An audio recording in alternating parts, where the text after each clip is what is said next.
guys, kulo guys, yung ating ilaga guys. Kulo na guys, oh, tatanggalin ko lang yung mga bula guys.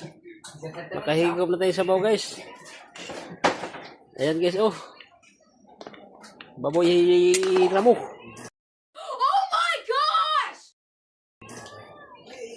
Kapit na. Ayan guys, oh. Nilaga, tanglad lang guys. Sino yung nakarelate ito guys? Pakilike and share naman please. Minsan lang tayo makakain ng babiro mo. Kaya nagbawas tayo ng ating alaga. Susubukan natin kung anong lasa. Ayan. Oh.